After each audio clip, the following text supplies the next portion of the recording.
क्या संभव है और क्या असंभव ये देखना आपका नहीं, प्रकृति का काम है। आपका काम है मनचाही चीज पाने के लिए मेहनत करना। इस धरती पर जो अब तक नहीं हुआ वो कल हो सकता है। कोई काम किए बिना भी आप वो बना सकते हैं जो आप चाहते हैं। तो अगर जीवन को आपके हिसाब से चलना चाहिए तो सबसे पहले आप कैसे सोचते हैं और विचार प्रक्रिया में कितनी ऊर्जा है, इससे तय होगा कि क्या आपका विचार एक सच्चाई बनेगा या सिर्फ एक विचार रहेगा।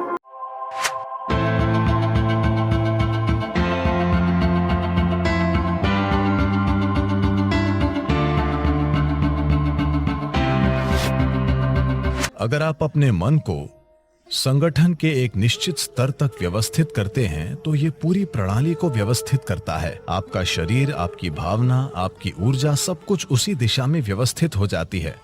जब आपके ये चारों आयाम, आपका भौतिक शरीर, आपका मन, आपकी भावना और मौलिक जीवन ऊर्जाएं एक दिशा में व्यवस्थित हो जाती हैं, जब आप ऐसे हो जाते हैं तो आप जो भी चाहते हैं वो वाकई छोटी उंगली उठाए बिना होता है। आपके काम करने से उसमें मदद मिलेगी, लेकिन कोई काम किए बिना भी आप वो बना सकते हैं जो आप चाहते हैं। अगर आप इन चार आयामों को एक दिशा में रखते हैं और कुछ समय तक उन्हें उसी दिशा में स्थिर रखते हैं। अभी आपके मन की समस्या है कि हर पल ये अपनी दिशा बदल रहा है।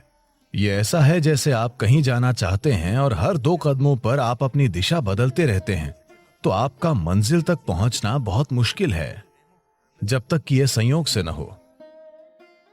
तो अपने मन को व्यवस्थित करना और उससे पूरे सिस्टम को और अपने इन 4 बुनियादी आयामों को एक दिशा में व्यवस्थित करना, अगर आप ऐसा करते हैं तो आप खुद कल्पवृक्ष हैं।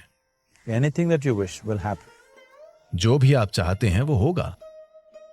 जब हम इस तरह समर्थ हो जाते हैं तो ये बहुत महत्वपूर्ण है कि हमारी शारीरिक क्रिया, भावनात्मक क्रिया, मानसिक क्रिया और ऊर्जा क्रियाएं नियंत्रित और ठीक दिशा में हों। अगर ऐसा नहीं है तो हम विनाशकारी, आत्मविनाशकारी बन जाते हैं। अभी यही हमारी समस्या है। जिस तकनीक को हमारे जीवन को सुंदर और आसान बनाना चाहिए वो सभी समस्याओं की जड़ बन गई है। तो मन को व्यवस्थित करने का बुनियादी मतलब है चीजों को विवशता से करने के बजाय जागरूक होकर करना। आपने ऐसे लोगों के बारे में सुना होगा जो कुछ मांगते हैं और सभी उम्मीदों से परे वो उनके लिए सच हो जाता है। आमतौर पर ऐसा उनके साथ होता है जो श्रद्धा रखते हैं। मान लीजिए आप घर बनाना चाहते हैं। अगर आप सोचने लगेंगे, अरे मैं एक घर बनाना चाहता हूं, घर बनाने के लिए 50 लाख रुपए चाहिए, मेरी जेब में 50 रुपए हैं, नहीं होगा, नहीं होगा, संभव नहीं है। जैसे ही आप कहते हैं संभव नहीं है, आप ये भी कह रहे हैं कि मैं ये नहीं चाहता। तो एक स्तर पर आप इच्छा पैदा कर रहे हैं कि आप कुछ चाहते हैं, दूसरे स्तर पर आप कह रहे हैं मैं ये नहीं चाहता। तो इस संघर्ष में ये शायद न हो पाए। अगर आप चाहते हैं कि जीवन आपके हिसाब से चले, क्योंकि अभी आपकी खुशी और आपकी खुशहाली की बुनियाद ये है। अगर आप दुखी हैं तो सिर्फ और सिर्फ इसलिए आप दुखी हैं कि जीवन वैसे नहीं चल रहा जैसे आप चाहते हैं। बस यही बात है। तो अगर जीवन आपके हिसाब से नहीं चलता तो आप दुखी होते हैं। अगर जीवन आपके हिसाब से चलता है तो आप खुश होते हैं।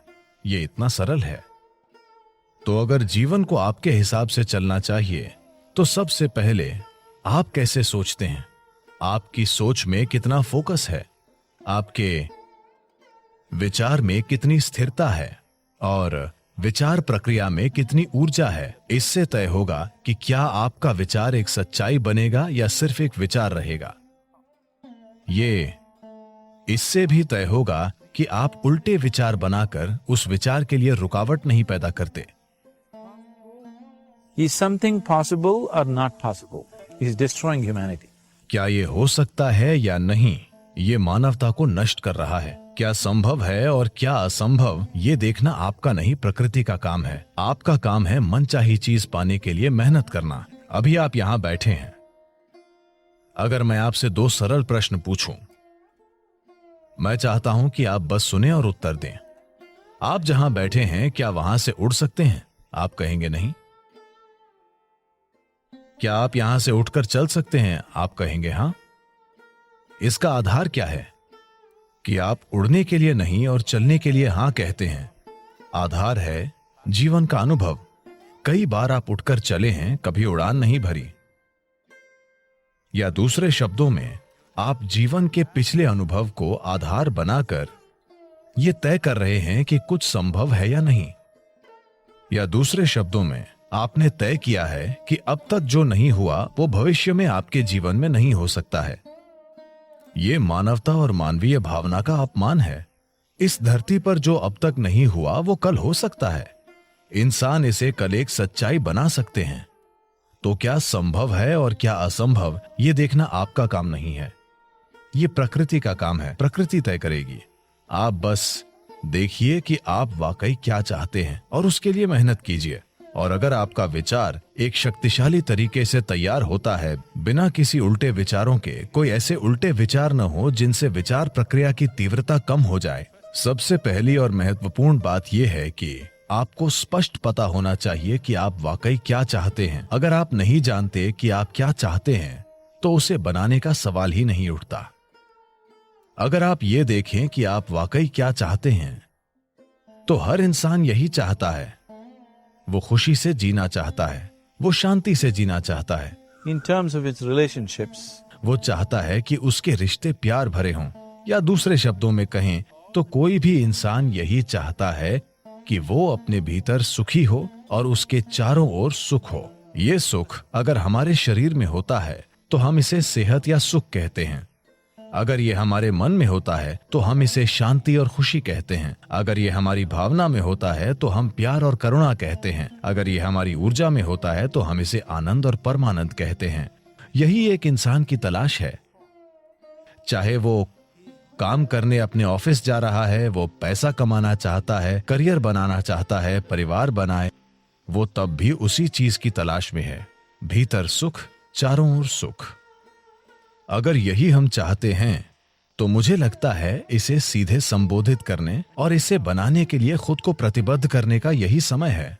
अगर आप खुद को कुछ वाकई अच्छा बनाने के लिए प्रतिबद्ध करते हैं तो आपका मन व्यवस्थित हो जाता है। जब आपका मन व्यवस्थित हो जाता है तो आपकी भावना व्यवस्थित हो जाएगी। भावना का संबंध विचार से है। जब आपका विचार और भावना संगठित हो जाती हैं तो आपकी ऊर्जाएं उसी दिशा में व्यवस्थित हो जाएंगी। जब आपके विचार, भावना और ऊर्जा व्यवस्थित हो जाएंगे तो आपका शरीर व्यवस्थित हो जाएगा।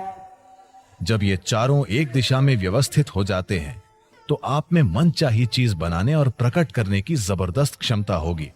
आप कई मायनों में ईश्वर होंगे।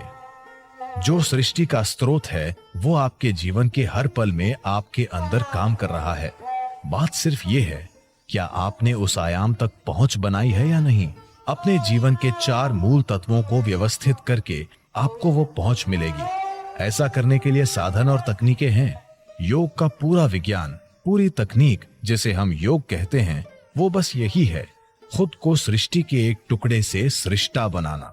ये मेरी इच्छा और मेरा आशीर्वाद है कि दुनिया में हर इंसान को अपने भीतर सृजन के स्रोत तक पहुंच हो, ताकि वो रचनाकार की तरह यहां काम कर सके, न कि सिर्फ एक रचना के रूप में।